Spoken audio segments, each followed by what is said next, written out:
What's up, guys? Welcome back to the channel. I actually have some time to myself this evening, so I thought I'd make a fun little trivia Corvette deal. Haven't done one in a while. Let's do the little intro.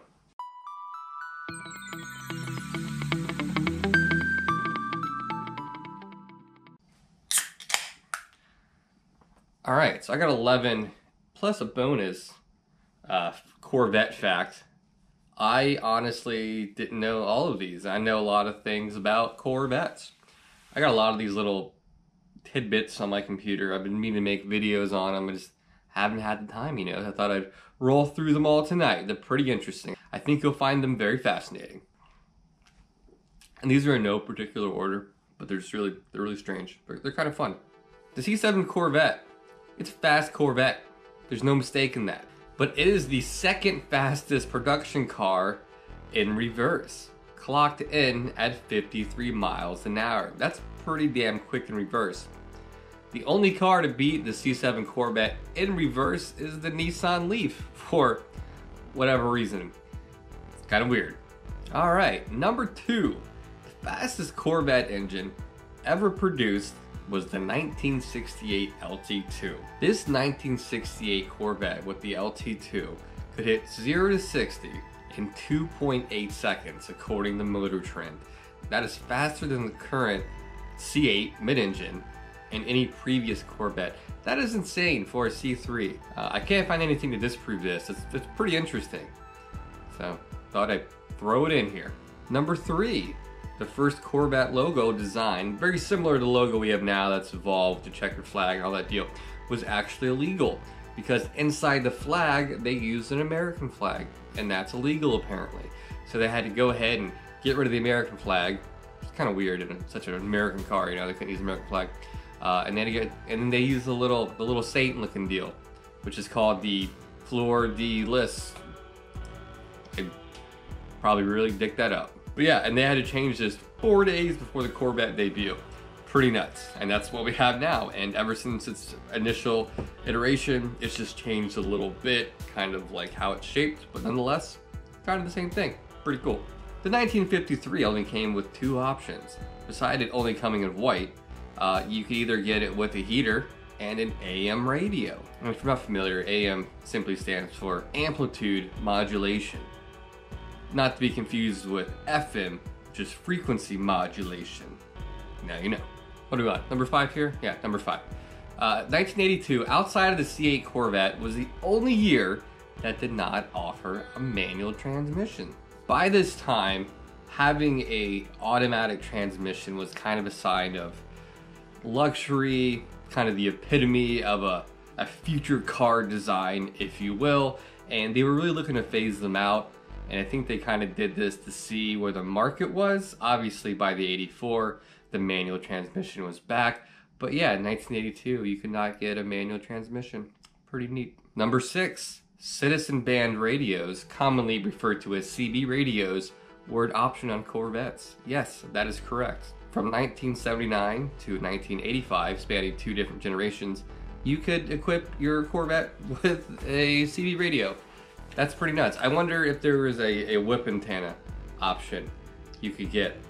That blows me away. I have never seen one in a Corvette. If you have one with a CB radio, let me know. I'm curious. It's pretty fascinating. All right, moving on. Number 7? Yeah, number 7.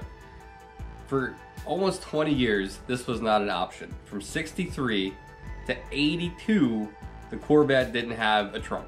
There was cargo behind the seats, but if you wanted to stow anything in there, you had to crawl your happy ass in between the seats to get to it. I remember in high school, a buddy of mine, his mom had a 82 Corvette, and yeah, I thought it was strange. There was no traditional trunk or hatch. It was really strange, and anything that was really in there, you just had to wiggle your way back there and get it. Very fascinating. And a lot of these early C3s had the little strap deals, the little great looking thing on the back. You just, I guess, tie things down to it. But yeah, storage wasn't really an option, or a thought back then. I never really thought about it, but yeah, that's kind of neat. Interesting. And then you got the 84 coming out, all kind of storage, had the hatch lid. It was craziness, it was nuts. Simple times, you know? All right, number 8. This one's, I've known this, but I never really thought about it till today. The 1979 Corvette, it sold 53,000 units. Why?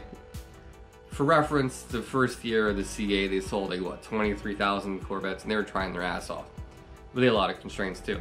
But this was its 11th year in its run. It had already hit its apex of people giving a shit about it. The regulations on fuel and the horsepower were diminishing quickly. Why the 79 was such a crazy year, and they sold every one of them. It's so weird to me. They made so many C3 Corvettes, man. And they still had, what, 4 years after that? 3 years after that? Yeah, 80, 81, 82. That's insane. I don't get it. So yeah, every swinging wiener out there in the early 80s, that 79 Corvette, I guess. That's nuts. I have a video on this about C5s, rare C5s, but this is a pretty cool little fun fact if you're not familiar. In 1998, there was only 15 Corvettes of this color sold, the Aztec Gold. Every one of them is different. DuPont couldn't get the color right, so they made 5. Everyone was different. They took a break. They thought they were doing something wrong, so they revisited how they were doing it. They did it again. All of them were different. They actually got a rep from DuPont to come in to make the last 5. And yeah, they were all different again. So GM was like, you know, we're not gonna make this. This color is just a nightmare, and we're just not gonna do it. And the craziest part about it, only one of these came in manual. All the rest were auto, and that one manual was a convertible. That is legit one-of-one car in Corvette realm. That's nuts. I wonder where that car is. I've asked before. If anyone knows where that car is, I'm just curious. I'd love to get on the channel or something. That'd be really neat. But yeah, what a weird thing. And the color to me is kind of ugly, but it's kind of neat. I've never seen one before. But man, they tried. The 1980 Corvette came in a 305 option, not a traditional 350. This is because California, of course. Not a very stout motor at 180 horsepower. And California was just simply strict, the strictest state, like now, on emission standards, and they get creative, so they had a 305 for that year. And it's crazy, just a decade before that, you could easily get a C3 with, what, over 400 horsepower, and things are getting really watered down. It's kind of like taking, you know, the C8 now, and then look, a decade from now, you're gonna get one with 240 horsepower. That's nuts. But that's how it went. It's crazy. And if I'm not mistaken, these things only came in automatic. It's not in the article, but I think I've read that somewhere. All right, what is this, number 9 or number 10? It's one of the two, 9 or 10, I don't know. The 1997 Corvette was a ground up. Everything was different from the C4, obviously. Transaxle, everything. But it shared one part with another car, and it wasn't even a Corvette. The exterior door handle, right there, was also the same handle on an Oldsmobile Aurora. That is so weird. But yeah, if you cross-reference the part, and if you go to the junkyard and need a C5 exterior door handle, and they have a Oldsmobile Aurora with the same color, you're in luck. Always thought that was pretty interesting. Now you know. Alright, here's a bonus fact, and I don't know if this one's true. I read it, but I can't prove it wrong. Apparently, the only real reason that the Corvette was fiberglass was because after World War II, aluminums and just metal in general were kind of a scarce resource, so they got creative. They're like, hey, it's a sports car, we can use fiberglass, it's lighter, and that's what they did, and that's what they went with, and it kind of stuck.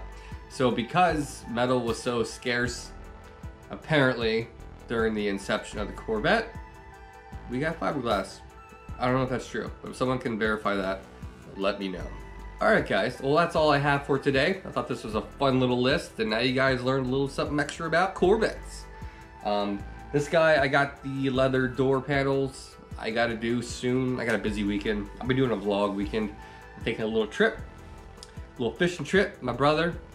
Maybe I'll do some filming and stuff. I don't know, we'll see. But as soon as I get some time, I will get these stupid door panels, the interiors, leather wrapped, and have a full unboxing video for you guys coming down the pipeline. So, cool. Hope you guys enjoyed this, and I'll catch you guys next time. Mark out.